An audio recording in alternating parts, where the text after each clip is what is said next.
มื่อนี้สินอนแต่เว้นได้พี่น้องเลยน้ำบ่อาบได้พี่น้องข้านอาบแล้วเด้มือเพนนี่สักแข็งนอนด้วยแต่เนี่ยโอ้เจ็บหัวบ่สบายกินยากินยาแล้วอยากรับอันนี้ยากุมนอนแต่เว้นพักผ่อนมาเล่าวกาบางคนก็ว่าข่อยนะสแต็กแต่น้ำท่อมกินแต่น้ำท่อมมาสั่นโอ้ยหมูนั่งน้ำกับกินน้ำเขาเนี่ยอะไรดำจอก2 จอกว่ามันจะมานั่งกินอยู่บดคืนสอดแจ๊กกินไม่ยิบไม่เนียว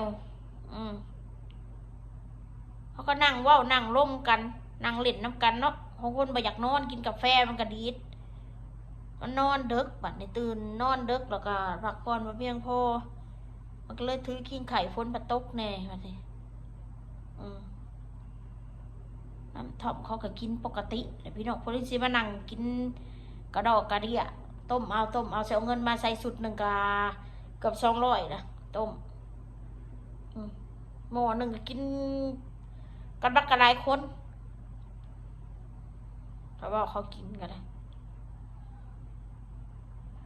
คอยสดสินอนแล้วหมดเลยละหูเมื่อยันได้จังสิอาบน้ำคลิปกับบริเหตุเลยพี่น้องเลยเราจะไปเฮือนอีแม่ยังบ่ได้ไปเลยเป็นวินเวียนหรือบ่ได้เมื่อเฮือนแม่ซ้ำหาเบิ่งเสื้อผ้าคอยอยู่พุ่นนี่อันนั้นคนเว่าสะข่อยนะอาบแต่กว่าน้ำนะเสื้อนี่จักมือแล้วว่าสันว่าสะข่อยอ้าวสิจักมือถ้าได้ข่อยกระสักคู่มือได้ละเสื้อข่อยถึงข่อยสิใส่ตัวเก่าตัวซ้ำตัวเดิมข่อยกระสักเด้อพี่น้องเด้อเสื้อผ้าคอมเมนต์ว่าสิปกองเอาเหยาะไอ้แง่แล้วพอสักเครื่องซักผ้าก็มี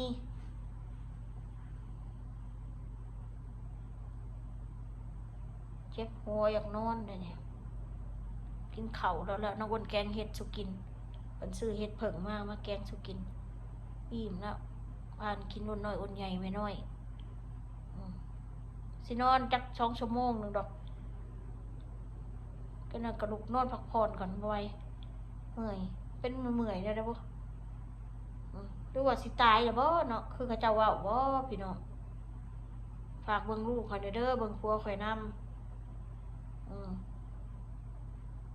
ข่อยคำพาคำพลอยแล้วบัดน่ะคนหอดมาหน้าอยู่นะมื้ออื่นสิให้พ่อเพิ่นขามมาบ่เป็นวัดเราบ่ได้ไปโรงเรียนก่อนพอเป็นวัดแล้วก็หยุดไปเลยบ่ต้องไปแค่นั้นแหละลูกเฮาดอกเฮียนบ่ทันหมู่กับลูกเฮาดอกบ่แม่นลูกคนอื่นดอกพี่น้อง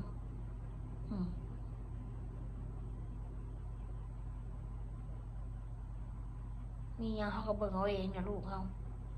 สิเป็นบ้ากับลูกเฮาดีกับลูกเขารวยกับคนอื่นเขาแม่นเฮาจนกับแม่นเฮาเนาะพี่น้อง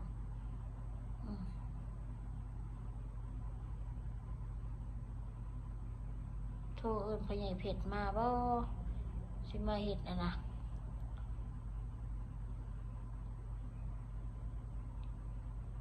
ก็ไปเบิ่งหมอมาเนาะเขาสิบอกให้ฟังเราทวงแม่นเด้อพี่น้องครับฮู้อยู่ว่าแม่นทวงปันตาเห็นแต่ว่าเราให้ค่อยแก้ดวงข่อยนี่แหละปีมาเส็งมันปีชงพอดีข่อยก็เกิดปีมาเส็งก็เลยสิอยู่เฮ็ดวันเสาร์คนเกิดวันเสาร์เด้ซะเฮ็ดก่อนถ้าเมื่อผัดพ่อกระเทินไปมาถ้าเมื่อผัดขี้ข้านเฮาบอกเป็นคนลาวนะพี่น้องเฮาเป็นคนลาวแล้วเฮาอยู่ลาวเขาจะเฮ็ดอยู่บ้านเฮาเนาะพี่น้องเนาะไอเพชรเราคนไทยเฮ็ดอยู่ไทยพี่พาเราไปเฮ็ดกันนั่นเล่าหูเราแกะเล่าหูก่อนพ่อใหญ่เพชรนะมีการคนพิมพ์มากระแดกกระแดทำไมไม่ไปดูนี่ดูหมอคำล่ามาสนะโอ้ยก็หูอยู่ว่าเป็นยังกันนะยังสิมาเว้าทำไมนี่เนาะสิไปดูเฮ็ดหยังน่ะมันกระเบิงแม่นแน่บ่แม่นแน่แหละกระเบิงตามไพ่แหละมันก็บ่แม่นหมอดูหมอเดาโดยตรงดอกที่คำลาค่ะเด้ อันนี้ก็เบิ่งแน่คนไปคิวละโลดนั่งเอาแต่เงินคายมื้อหนึ่งจะได้1,000 บาทแล้วแต่เขาสิให้คายเขาแล้วแต่ผู้อยากใส่แล้วบ่ได้ว่าเท่าไหร่20-30,000 50,000100,000บางคนเขาก็ให้เป็น100,000-200,000คือข่อยไปเขาก็ให้50,000ถามเรื่องอนาคตเฮานั่นแหละเรื่องเวียกเรื่องงานเฮานี่แหละมันสิเป็นแนวใดเพิ่นว่าข่อยน่ะมีโชคลาภก็มีโชคมีลาภอยู่แต่ก็ยังมีกรรมต้องเฮ็ดตัวนี้ก่อนในทั้งชีวิตเพิ่นบอกนะเงินก็ถ้าถือเลขก็ถือกับเสียพอดีซ้ำกันนะพี่น้องเพิ่นว่านะพอเพิ่นซื้อเลขเนี่ยก็คือกันเด้อก็บ่ได้เป็นบ้าปานนั้นดอกบางคนก็ว่าข่อยเป็นหนี้เลข2-3 หมื่นเล่นเลขว่าเท่าไหร่เป็น100,000-200,000โอ้โหอย่าว่าเวอร์นะเจ้า100,000 กีบนะแม่นอยู่ซื้อพอพัง5 บาท10 บาท20 บาทคนถือมันก็ดีใจเมื่อนั่งเอาเป็นเอาตายปานนั้นดอกเห็นว่าค่ะเลยเข้าใจแน่เอาขึ้นเฮาเล่นเลขจนเบิดเงินเบิดคำเบิดเฮือนเบิดซานเบิดที่เบิดนั่นเบิดนี่เว้าไปทั่วที่ทั่วแดนบ่ได้ฮู้หยังมันก็มีแนวบ่ได้นะมันจังเบิดคนเฮามันถึงข่าวเสียเคราะห์เสียเข็น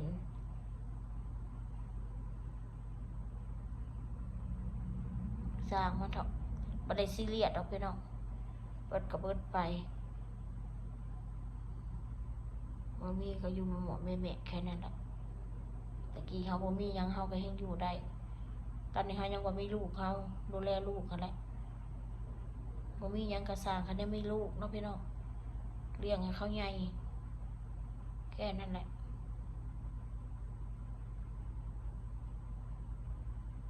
เลี้ยงไปแล้วถึงเขาสิบ่ซ้ำเด็กน้อยคนอื่นก็สร้างเขาเป็นลูกเฮาก็แพงเนาะพี่น้องเนาะเฮ้ยอยากนอนเด็ดๆนะจะไหนโอ้ยยันตัวยงมันถามหาหรอกว่ามันหายไปใส่เฮาไปเบิ่งหมอเบิ่งไพ่ก็ว่าเฮาไปเฮ็ดมนต์ดำเด้พี่น้องพากันเฮ็ดแล้วเด้อมนต์ดำมันเดี๋ยวมันก็เข้าตัวเองว่าซั่นค่ะมันมีแท้มันตายเทิงละสัวอันซุ่มที่เฮ็ดซุ่มกูนะสุดเซ็ตอังมั่งแล้วถ้ามันมีมนต์ดำไม่ดีนะกูก็อยากหาอยู่นะหามนต์ดำนี่เฮ็ดสิสู้นี่กูสิยอมเองเขาก็สร้างถ้าสุพินาศนะกูสิยอมรับเอาบทเวรกรรมอย่างไรมันตกลงที่กูนี่เขาแต่พกสู้สิบหายไว้บอดไปจากโลกใบนี้มันมีแม่กูสิเห็ดเบิ่งมีอะไรได้ปุ่นทางปุ่นทางบ้านอ่อนหน่อยมีอะไรแล้วจะไปหาสิบอกไว้หายซะเรื่องมันดำนี่แน่นอนอยู่แล้วใครก็เป็น100,000หมดแล้วสิบอกไว้หายถ้าบ่ได้พ้นเขาบอกเอาเงินดอกของแนวนี้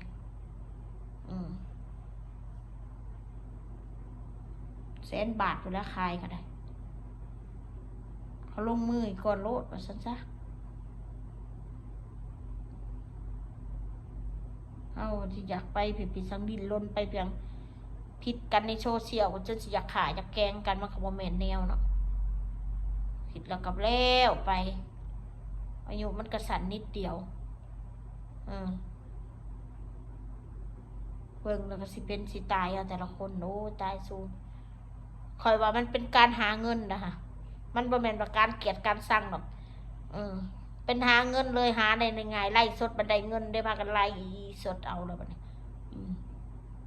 หาเงินเด้หยาบคายก็เขาบ่ได้ซ้ำเขาเมื่อใน YouTube นี่เห็นระวังว่าหยาบคายก็บ่ได้พิมพ์หยาบคายก็ยังหลบออกของเฮาโลด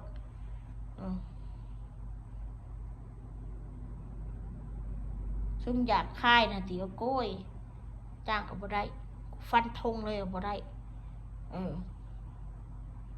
นอกจากสิออกมาด่าแบบผู้ลากมากดีนะได้ยุแบบนะ